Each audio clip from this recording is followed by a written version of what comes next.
Welcome to Busted Speakers. I'm Kush. And it's your boy Alex, you know me. It's your boy Alex. Here he is. So today we're going to be reviewing Double Roses by Karen Elson. I have no clue who this is. Alex is just like, oh, I found this album and we should kind of check it out because it looks kind of cool. I have a slight clue who she is. She's I did initially think it's just an album that looked cool, but I found out that she's actually Jack White's ex-wife somehow, and she's on Third Man Records. That's interesting. I didn't know that. But I was wondering whether it's a divorce record like Ryan Adams' Prisoner. This was a album. It was like an indie folk, indie rock, country album. Yeah. It didn't really stick to one genre. It did go more. It had songs that went to the country realm, pop realm, indie realm. It didn't. You couldn't really, like, not like tell what it was. But her vocals were gorgeous throughout this whole album, I think. Yeah, her vocals are probably the best aspect. Did you not think that this was like weirdly produced? Like, it was produced so well that it almost didn't sound like folk because the productions were so nice sounding. Yeah, there were a lot of interesting elements to the production that you couldn't fit it into one boundary. It was all over the place all the time. There is actually a genre for that. It's chamber folk, where it existed a long time ago. You get a folk musician, and you know folk music is obviously like of the people, rootsy. It's like playing in the street, like poor people in a club. But this is like a folk musician brought in a studio with all the studio polish, and that's basically what this is as well. Although you can tell she would be good live without the studio glamour, if you know what I mean. Yeah, there were a couple songs on here that really stood out to me. Yeah. Well, the one thing that stood out to me is that she used a harp on a couple of these songs. That was really cool. Yeah, a bit like Joanna Newsom, a little bit. Like, the amount of times I hear harp in music is very little, and I think that it's a really it's an underused element. I think like on this, it really did add to the ambience of the pieces, and I was really impressed by that. The problem with having too much harp, though, is that it sounds like Disney fairy music a little bit. Yeah, I agree. The opening song was probably my favorite song on this album. Yeah. It was very jazzy. It had some woodwind, some electric guitars, but it also had the harps to make it more angelic. So like, you couldn't really tell what she was trying to do, or like, no, we could tell what she was trying to do, but you couldn't like narrow it down like this is the sound she's going for. From this opening song is just all over the place, and it kind of shows how this album progresses because there isn't really one sound to this album, and that's what keeps it so interesting, so well written, I guess. The first line on the album, and of that song as well, is "Hey love, it's the end of an era, time isn't on our side," which confirms that a lot of the lyrics are to do with their breakup with Jack White. And yeah, this is a very pretty sounding song, like the whole album. It's really nice sounding, and like there's a mystical flute instrumental section. But I have to say, the vocal melodies on this song are some of the most perfect, flawless I've heard this year, to be honest, so that's really good.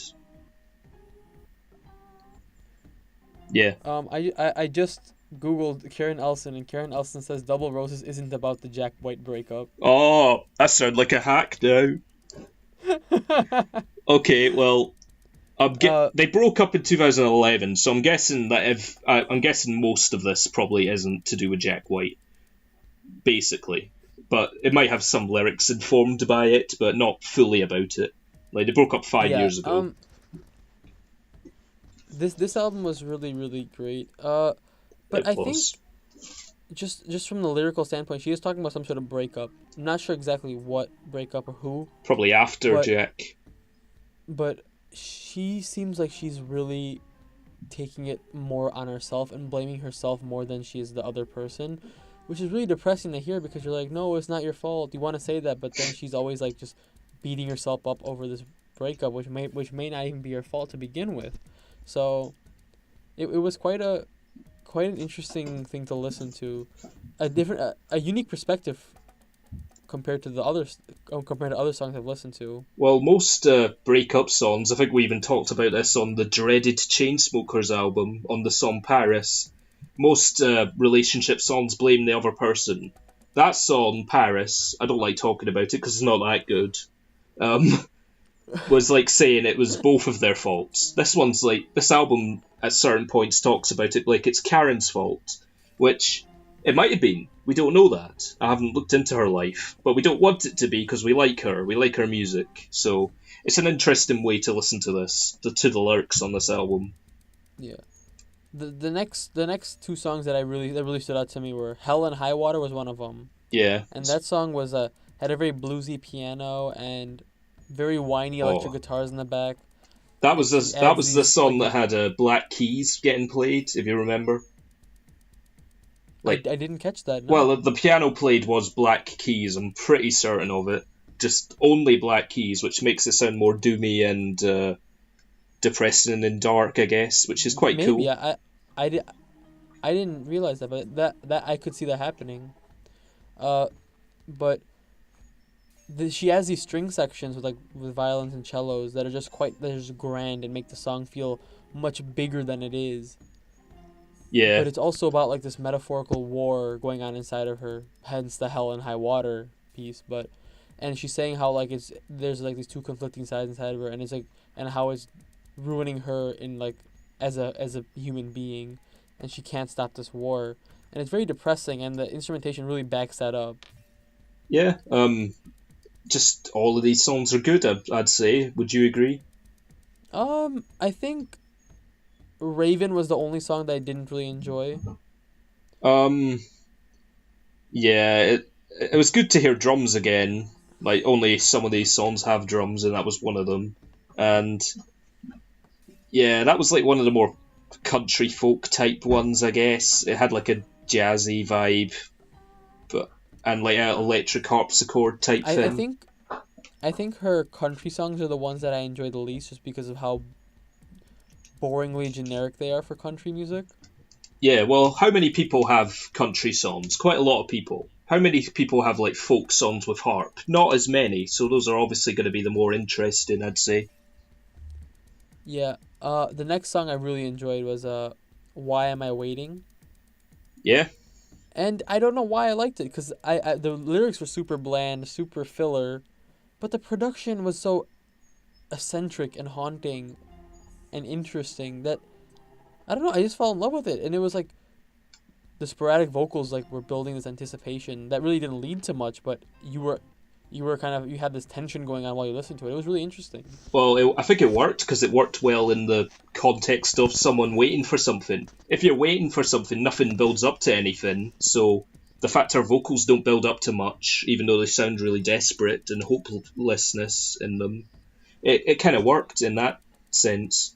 And also, this song like didn't have much on other than the vocals and the string melodies. Like it had very minimal percussion, I thought, and there was, like I said, there's real desperation to her voice on this song. So there's a lot of drama and oomph to this song. So I really like that one as well.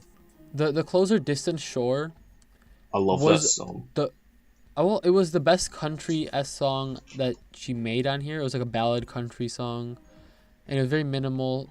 But I just didn't like it as a closer. I don't know why. I didn't feel like satisfied with the ending of that album. I was like, there has to be another song. This is not the closer. It's not the real closer. But I don't know. Well, it is, and I actually thought it had a really perfect melody. It's weird when you describe a perfect melody. How can a melody not be perfect? But I don't know. Everything about this like ended and started really well together, so I really like that one. And I thought it ended the album quite nicely. Maybe Wolf would have been better because it was more of a late night, slower song. The, Yeah, the song "Wolf" yeah. The had this had this solo horn section, and I love that solo section. That was just such a wonder to listen to. It was just they were just going on and on and on, and it just really sucked you into the melody of these horns, these wailing, just completely eclectic horns. You seem to like a lot of songs with horn sections this session, Kush. A new I discovery. think it depends. It depends. Well, I always like them because I do listen to like a lot of saxophone music. Yeah, But I think it depends on the context of the song, because like here like the horns, because like the song is this album is super depressing and haunting, so these horns only add to that ambiance of like just they sound like almost to the point where like they're screaming, they're like they're crying for help, and like it just adds to the ambiance. I don't know. So the song "A Million Stars" was another more country one. So I'm guessing there was one of the less great ones for you, Kush, maybe. Yeah, it was a bit generic, but I did like the layer vocals and her range on there.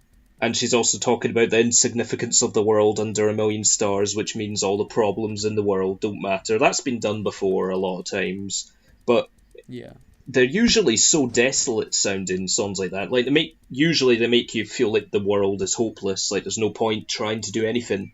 But Karen makes it sound like the world is full of wonder and there's lots of things to discover, which there is, I guess. So I really like that one. Yeah, the whole Yeah. album is really good. I mean, the title This track as album, well. This album was just, I would say, a solid album. I'd go further than that. I thought it was really good, but maybe I'm slightly less hard to please. I don't know. I'm just not a big fan of the country things, and that's something that like only comes with more listens. Like I like country. Johnny Cash is probably my favorite. I mean, is he country? Would you consider him country? He had a lot of rock and roll elements to his music that made him accessible to rock fans. But yeah, he is country. He's nothing other than country. Yeah, Johnny Cash, Sturgill Simpson. Yes, They're both Sturgill Otis Simpson's Gibbs. They're all amazing. really good country. Oh, Willie Nelson too. Yeah, Wow, that's a lot of country musicians. But I don't know. It's just not my favorite genre, and I think that when it is done, it's done to the point where it's like very very bland. that's So right. sometimes, not all. Not this one. At least on this album, they weren't as terrible as some of the things I've listened to, like Brantley Gilbert. Oh God. But I do feel like country is probably the least diverse in terms of like production and lyricism.